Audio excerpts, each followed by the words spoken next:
So from today onwards, we are going to actually start this new series of Virtual Leong, in which we are not just going to discuss whatever has been given in this book, but we are also going to discuss this book in such a manner that will help you actually conceptualize this book in a much better manner than what exactly has been given in this book. So we'll start with the hot and wet equatorial type of climate.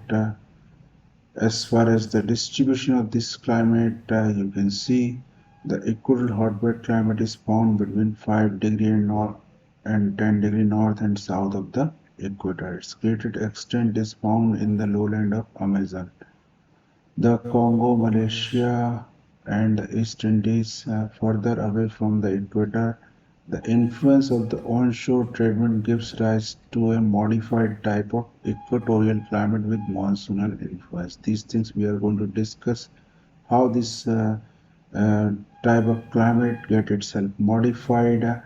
Within the tropics, the equatorial highland again they have a distinctly cooler climate modified by altitude. These things also we are going to discuss why exactly how this climate get modified, such as the Cameroon highland in Malaysia, the northern Andes, and the Kenyan highland in eastern Africa. So these are the things you can see the distribution of this climate here in the map. You can see this is the area where this type of climate is found. This is called as Amazon Basin. They are also known as selvas. Here, this is Congo Basin. This is the Congo Basin, and you have this some part of this East Asia, which includes Malaysia, Indonesia, and some other island as well. So this is how you can see the distribution of this type of climate. What are the these main characteristics of this climate we can understand, because if you see these reasons, then you have to understand where exactly they are located. If you see on the world globe, then these are the area where the equatorial type of climate is found. So in these places, basically in these places you have these tropopause.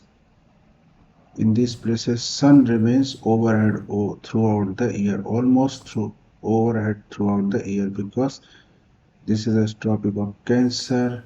This is you have a tropic of Capricorn. So sun keep on moving between the Cancer and Capricorn. Why this movement takes place, you must be knowing, because when the Earth revolve around the Sun, so as this is here you have a Sun and Earth. When Earth revolve around this Sun, so the Earth rotational axis is not completely vertical. It is somewhat inclined by 23.5 degree. It is not vertical. So that's why here you have a tropic of Cancer, here you have equator, and here you have a tropic of Capricorn. In this condition also, here you have Earth, and this is you have equator, and here you have a Cancer, and here you have a tropic of Capricorn. So in this condition, the sun will be overhead over the tropic of Capricorn. In these circumstances, sun will be overhead over the tropic of Cancer. And in these two positions, sun will be overhead over the equator. So this condition here, when the sun is over the equator, it is known as equinoxes. Equinoxes, and these are called as summer solstice and winter solstice when the sun is at the tropic of Capricorn. So sun keep on moving between these tropics like Cancer and Capricorn. That's why in these areas sun remains overhead throughout the year. So when the sun remains overhead throughout the year, then you will find that these areas receive huge amount of incoming solar radiation. When these areas receive huge amount of incoming solar radiation, then that's why intense heating of this surface takes place. And when the heating of this area takes place, then the air start rising. When the air will rise, it will get condensed and ultimately precipitation takes place. So that's why, because of the heavy intense heating of these areas, we have a huge amount of precipitation. At the same time, the temperature also remains high throughout the year, because sun will remain almost vertical over these areas. So that's how we can understand the climate of these areas. We can understand the climatic conditions of temp. First, we will talk about the temperature. The most outstanding feature of the equatorial climate is great uniformity of temperature throughout the year. So temperature remains almost uniform throughout the year. Why it remains uniform?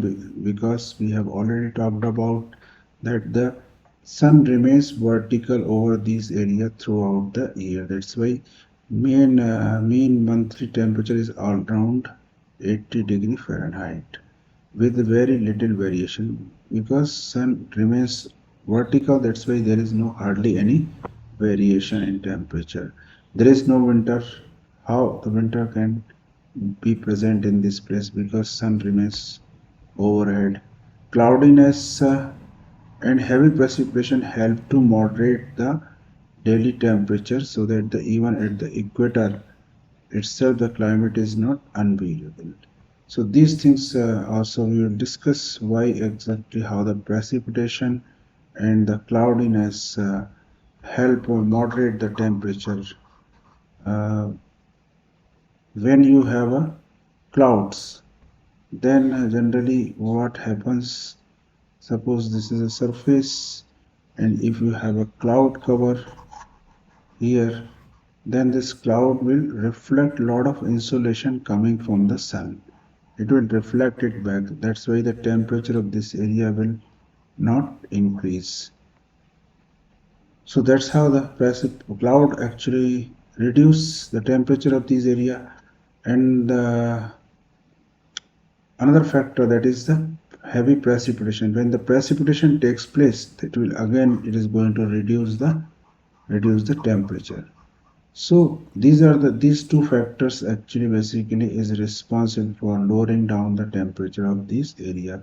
That's why this temperature of this area is not as high as it should have been, and that's why climate is not unbearable at the equator. So this is how you can understand the climate of this region. Then you have a regular land and sea breeze assist in maintaining the truly equable climate. So this land breeze and sea breeze, what exactly these are? Land breeze, sea breeze, you may have studied. This sea breeze basically is responsible for lowering down of the temperature of these continental areas. Whenever suppose this is the oceans, so whenever the wind will blow from ocean towards the land, especially in when the heating takes place, then the because of the what is the specific heat of the water, the temperature of water will not be as high as the temperature of land. That's why low pressure will be found on the land compared to the pressure that we have here. So that's why the wind will start moving from high to low. Because these winds are moving from the ocean, that's why they will be responsible for the lowering down of the temperature of these areas. So that's how land breeze and sea breeze also assist in maintaining a truly equable climate. Diurnal range of temperature is small, and so is the annual. range. So how exact why these range are very small? What are the this diagonal range? Range means these are the diagonal range means the difference between the minimum temperature and maximum temperature on any particular day. So diurnal temperature range means it is a difference between the minimum temperature and the maximum temperature on a particular on a day. Whereas the annual temperature range is a difference between the minimum temperature and the maximum temperature in a particular year. So that's how you can understand this diurnal and annual temperature range. In these places, both the range are very low because of the fact that annual temperature, annual range is low because there is no season in these areas. So, because sun remains vertical throughout the year, that's why you don't have any seasons. Sun remains vertical because sun keep on moving between here to here, Cancer to Capricorn. That's why there is no season and consequently the annual temperature range is very less. The diurnal temperature range is less because generally the diurnal temperature range is high in those areas where the cloud is not present. Especially in the desert, if you will see the in the desert area because there is no cloud cover, that's why the incoming solar radiation comes onto the surface without having been interrupted by the cloud. That's why the daytime temperature becomes very high. In the night time, again, when the Earth start radiating back uh, its radiation, which is known as terrestrial radiation, then it also find its way into the outer atmosphere without having been actually trapped by the clouds because there is no cloud cover in these places. That's why the rapid cooling of the surface takes place and consequently the temperature in the night time becomes very less. So that's why in these places the diurnal temperature range is very high, but in the equator area because of the presence of the cloud, this diurnal temperature range is not as high as that is in the desert areas. So that's how you can understand these things. Figure 122A and 122B shows the rhythm of the climate experienced in two different equatorial regions, one on the lowland Kuala Lumpur and the other on the highland of Bogota. Uniformity in temperature is apparent at once. Kuala Lumpur has its hottest month with 18 degree Fahrenheit and its coolest month is 78 degree Fahrenheit. So you can see that the temperature range is minimum. The annual temperature is not more than 2 degree Fahrenheit. The mean monthly temperature for Bogota are comparatively low because of its altitudinal differences. So definitely when you move up in the atmosphere then the temperature is going to get reduced.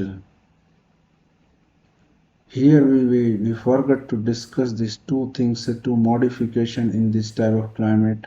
The first modification is a monsoonal type of modification because we discussed in the um, you know in the beginning itself that how these where exactly this type of climate is found, but this type of climate get modified in some places like we discussed in the highland eastern highland areas. In these areas, like for example, if you see this in this part eastern Africa, then you will find in this part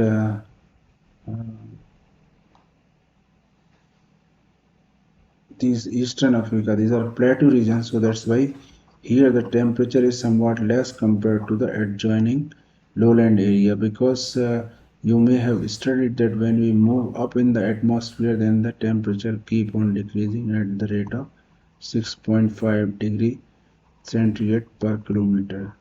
This is also known as normal lapse rate. This is known as normal lapse rate. So you can understand that altitude actually basically is responsible for altering the climate of these areas. Another factor is a monsoonal. So some places like where the these coastal areas, especially these coastal areas, when if they come under the influence of monsoonal wind, like for example in these places also, in these places also, because these southeasterly winds when they enter into the northern hemisphere, they take turn towards the right. So all the coastal areas which comes under the influence of the onshore wind, they have they you will find there the precipitation pattern will get altered. So this is a modification in this type of equatorial hot wet type of climate. And here what we were discussing this, that's why you see this uh, in the high altitude, the Bogota are comparatively low. The temperature for Bogota is comparatively low because of its altitudinal differences. It is located in the Andes at the height of 8,730 feet above the sea level. Its annual range is equally small. The dotted line in the temperature graph shows its temperature reduced to sea level. The statistics taken from the various equatorial stations indicate that annual range of temperature is small. Singapore, Jakarta, Quito, Colombo, over the ocean, the range is even smaller. Example, Jalut in the Martian Island in the Pacific Ocean records a range in temperature of only 0.8 degree Fahrenheit. So ultimately you may have seen that the temperature range in these areas are very small.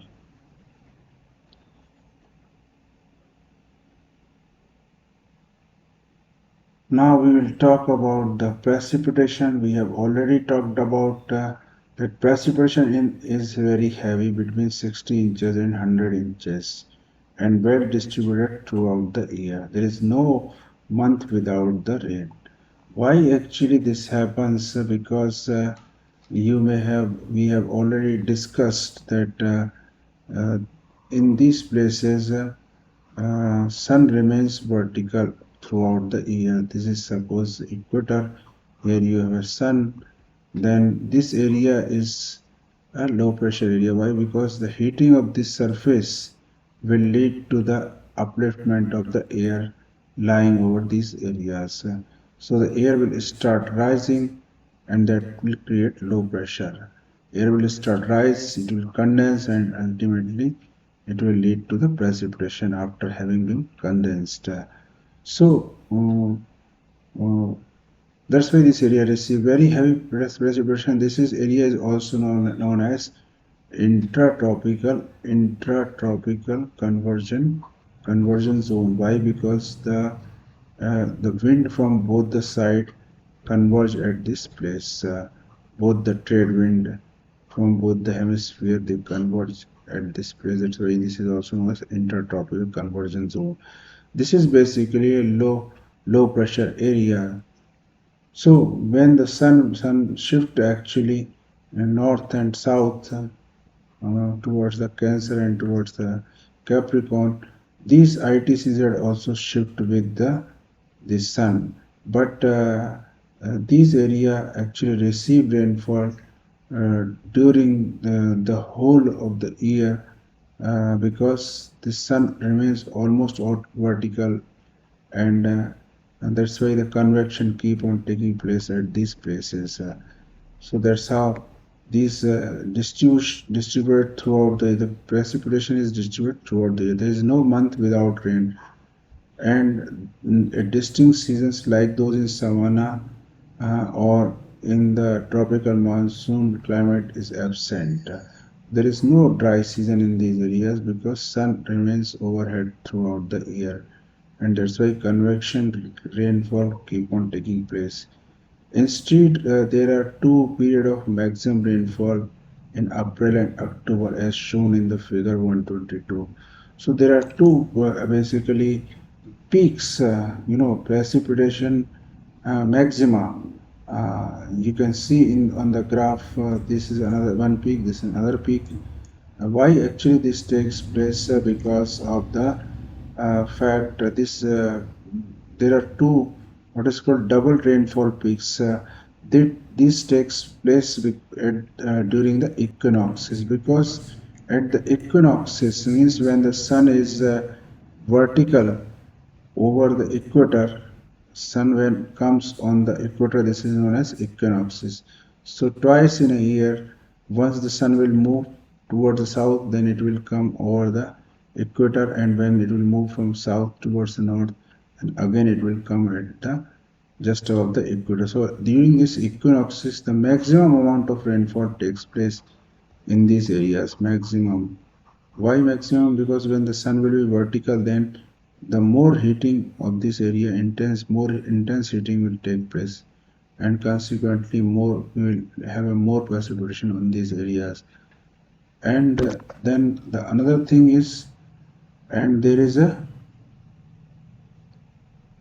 least rainfall at the June and December solstice. So at the June and December solstice, these areas have a less rainfall, because at this point of time sun will be over the either over the mm, sun will be over the either over the tropic of Cancer or tropic of Capricorn. So when the sun will be over tropic of the Cancer, then this ITZ will also shift. So that's why this equatorial area will receive less rainfall. And in these at these two uh, times. So this is how exactly the precipitation pattern is in these areas. So which occur shortly after the equinox. Least rainfall at the June and December solstice. The double rainfall peak coinciding with the equinoxes are a characteristic feature of equatorial climate, not found in any other type of climate. But this simple pattern may be upset by local condition. Example, Kota Baru, Kelantan receive most of its rainfall from northeast monsoon at the end of the year, and Rangoon, Burma from the southwest monsoon between the June and September. As one goes further north and south of the equator, particularly in a coastal districts open to the influence of the trade, the tendency is toward monsoonal pattern. So this is what we have to understand exactly how these precipitation pattern